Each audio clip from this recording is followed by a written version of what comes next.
des PME, hein, en disant que la classe moyenne ne se crée pas par des slogans politiques. La classe moyenne se crée par des groupements de personnes qui travaillent. Alors ça veut dire qu'au Congo, il n'y a pas des gens qui veulent travailler? Non, pas du tout. Je veux dire que, non, je voudrais simplement... Il n'y a pas une politique une politique très courageuse qui non, pousse? La politique très courageuse, elle serait dans quelle dynamique, à mon sens, hein? Si nous voyons que, de manière vraiment directe, que le gouvernement se dit, nous voulons promouvoir les petits commerçants, nous voulons promouvoir les PME. Qu'est-ce que je veux dire par là? Mon ami, le jour que je vais commencer à voir que les banques deviennent des banques aux Congolais, les alimentations, je suis fier, je ne connais pas monsieur le food market par exemple, mais je suis fier de mon frère congolais parce qu'il a l'extension de ces magasins, parce qu'on n'est pas obligé simplement de voir que les Indiens qui viennent chez nous peuvent contrôler l'économie, les Libanais et autres, on n'a rien à voir, j'ai rien contre eux. Mais qu'est-ce qui fait en sorte que nos amis étrangers peuvent arriver à posséder cette économie? Parce que simplement ils ont la trésorerie, ils ont le cash. Vous comprenez? La France vient Mais ils doivent avoir les cash pour commencer une affaire. Mais comment ça se passe exactement? Le problème sur lequel je dis ceci, il y a lieu qui est comment dire, cette énergie politique pour promouvoir les PME par des fonds. Vous savez, les Libanais, les autres... Des fonds que l'on doit octroyer au privé? Au privé. Promouvoir le crédit... Vous voulez dire qu'au Congo, ça n'existe pas? Si ça existait, ça existe à une portion infime. Infime. Vous savez, la banque, la France, il y a quelques mois, presque une année à peu près, a eu à créer une politique de promouvoir, si tu veux, l'entrepreneuriat en créant un fonds d'à peu près 40 milliards pour promouvoir l'entrepreneuriat. Et si nous devions avoir quelque chose à la hauteur de notre budget, mettons 10 milliards, 10 millions, des fois, vous savez, il y a d'autres PME qui n'ont pas besoin de beaucoup, hein. Il suffirait d'avoir peut-être 1 000 $, d'autres 20 000, d'autres 50 000, d'autres 100 000. Pour commencer une affaire? Non, pas pour commencer. Pour faire muter leur affaire. Parce qu'il y en a d'autres qui ont déjà fait leur pas. Vous comprenez? Oui. Parce que le problème que nous avons des fois ici... Mais c'est le travail que fait le Fonds pour la promotion de l'industrie, quand même. Écoutez, qui fait un travail remarquable, monsieur Samuel. Je voudrais dire que les Libanais, les Indo-Pakistanais et les autres, dans leur confrérie, quand un de leurs arrive, on cherche à le recevoir, à l'accueillir, et on veut savoir qu'est-ce qu'il vaut. C'est une solidarité individuelle. Voilà, une solidarité de groupe. Ben d'accord, oui, mais qui ne dépend pas de la politique de ce pays-là. Attendez, monsieur. Oui. Attendez, monsieur. Il est important. C'est comme ça que je dis, il est utile que l'État s'intéresse à ça. Parce que c'est une force vive qui dort.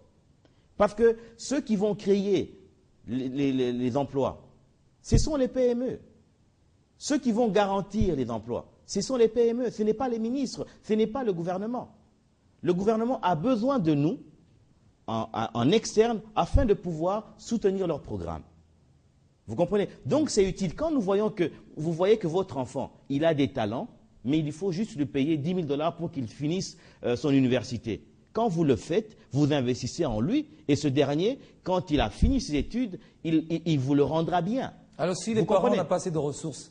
Non, vous savez, on dit en français qu'on ne peut rien faire avec ce qu'on n'a pas. Oui. Et on ne peut plus rien faire avec ce qu'on a perdu, mais on peut tout faire avec ce que l'on a. Avec le peu de ressources qu'on peut nous mettre à disposition, en créant un fonds ou une banque, je ne sais pas, populaire qui a trait à promouvoir les PME, ou qui est un fonds comme le fonds de la structure, je crois, que gère Madame Ségolène Royal, à moins que je me trompe, avec les 40 milliards pour pouvoir promouvoir les PME. Si on nous faisait quelque chose comme ça, on aurait une facilité de remboursement, parce que quand un privé va demander un crédit dans une banque, le temps de remboursement, il est court.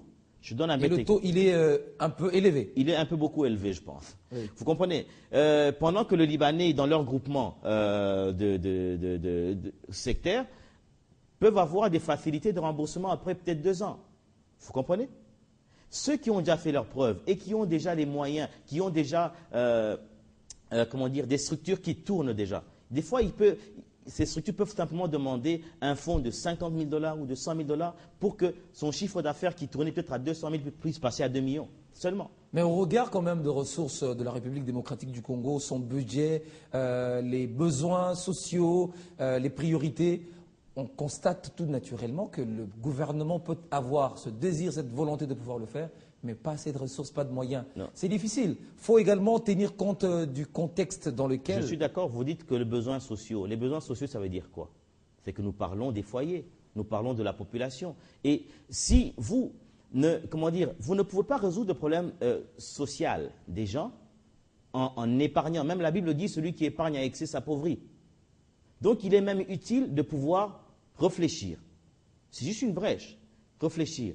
Pour dire, si nous mettions 5 millions de $ pour commencer, pour promouvoir les PME existants qui payent leurs taxes, qui sont reconnus et tout ça, et qui ont leur donner des facilités de remboursement et autres, savoir dans quoi est-ce qu'ils veulent lancer. Il existe, vous demandez à M. Foudma, que je ne le connais même pas, je le cite, pourquoi? Parce que c'est un frère congolais. Oui.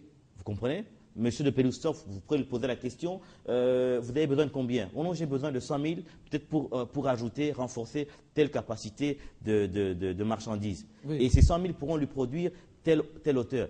Vous savez, les banques qui sont en train de se créer, de pulluler en RDC, au niveau ici chez nous, nous pensons que ces banques sont des banques des Blancs ou occidentales. Non, pas du tout, ce sont des banques africaines. Pourquoi? Parce que dans ces pays, du Togo, Nigeria et autres, ils ont eu déjà cette politique de protéger les PME, les petits commerçants. Il y a la loi de 1973 qui dit que le petit commerce est un impératif utile de protection pour les fils et filles du Congo. Mais aujourd'hui, nous voyons les étrangers qui sont et dans le gros et dans le petit. Je voudrais simplement donner un petit scénario mathématique en disant que si on fait appliquer cette loi à 100%, au point que ces étrangers, quand ils viennent, sentent que je ne peux pas jouer sur les deux bords, dans le sens qu'on fasse aussi que le Congolais qui va acheter son petit produit, son petit lot de marchandises chez un grossiste étranger parce que lui il a les moyens, et en même temps, n'oublions pas que nous les Congolais, si nous avons les moyens, nous pouvons être et grossistes et détaillants, parce qu'on doit être fier d'être Congolais, on doit quand même être. Vous avez des avantages bien qui vous le cœur, bien sûr. Voilà, mais excusez-moi, oui. dans cette théorie, je dis ceci, que le Congolais qui achèterait une marchandise de 100 $ chez un tierce, cette marchandise pourra produire à peu près un profit de 30 à 50 $. Et si vous faites la multiplication de ce bénéfice 10 fois, 100 fois, 1000 fois, ça fera plus 50 $. On va commencer à parler de 500, 5 000, 50 000, 500 000, 5 millions. Et si vous avez 100 000 Congolais qui ont 5 millions de $ ou 10 millions de $, mon ami, vous allez voir que les Congolais peuvent commencer à recréer des banques congolaises et ces banques peuvent commencer à faire des extensions dans d'autres nations d'Afrique et que le Congolais puisse récupérer sa position. Ça va. Alors, est-ce que vous êtes quand même au courant qu'il existe un fonds pour la promotion de l'industrie, mais qui donne également de crédit à un taux très inférieur et à un temps relativement long à des Congolais? Mais si ce fonds, je sais que ce fonds existe, alors que l'on fasse un renforcement de trésorerie à ces fonds-là et que réellement qu'on fasse je sais pas, non pas, vous savez, quand je parle de la promotion de quelque chose, on ne fait pas une promotion de la lumière en mettant la bougie en dessous de la table. Si vous voulez faire la promotion de la lumière, mettez-la au-dessus de la table, oui. Elle va éclairer la salle. Et en disant, venez vers cette lumière, vous serez contaminé par cette lumière-là. Que ça soit accessible. À tous. À tous, et surtout aux fils du pays. Non pas que nous puissions voir dans ces fonds-là. Vous allez chez FPI et autres. Des fois, ceux qui ont ces crédits, c'est qui? C'est des Libanais, c'est des Indiens. Pas forcément, il y a des Congolais. Non, il y a aussi. Non, mais ça devra fondamentalement être pour nous. Parce que le Libanais, le sujet libanais, indien et autres, demain, si ça explosait encore au pays, il va partir. Mais le fils du pays, il restera. Il restera. S'il vaut 10 milliards de $, il restera. Dangote, qui est un Nigérian, c'est le premier, c'est-à-dire l'homme le plus riche d'Afrique. Il investit même en Europe. Et pourquoi pas que nous puissions aussi avoir des Congolais à cette dimension-là? Moi, c'est mon rêve. Voilà. Alors, l'économie congolaise, 53 ans après l'indépendance, qu'est-ce que vous avez à dire? Votre analyse de manière un peu généraliste par rapport à ça? Mon analyse par rapport aux définitions que j'ai faites, je pense que nous devons maintenant avoir une vision décomplexée, même dans la négociation de partenariats avec les autres nations, parce que vous savez aujourd'hui que l'avenir du monde dans l'économie, c'est l'Asie et l'Afrique. Et donc, c'est-à-dire nous, Africains, en l'occurrence nous, Congolais, nous devons maintenant commencer à considérer que les Occidentaux ont besoin de nous, autant que nous avons besoin d'eux. Non pas que nous puissions avoir à continuer à faire cette négociation en disant « donnez-nous, nous on va dire oui ». Non, donnons des conditions dans notre échange, parce que nous avons des actifs qui dorment.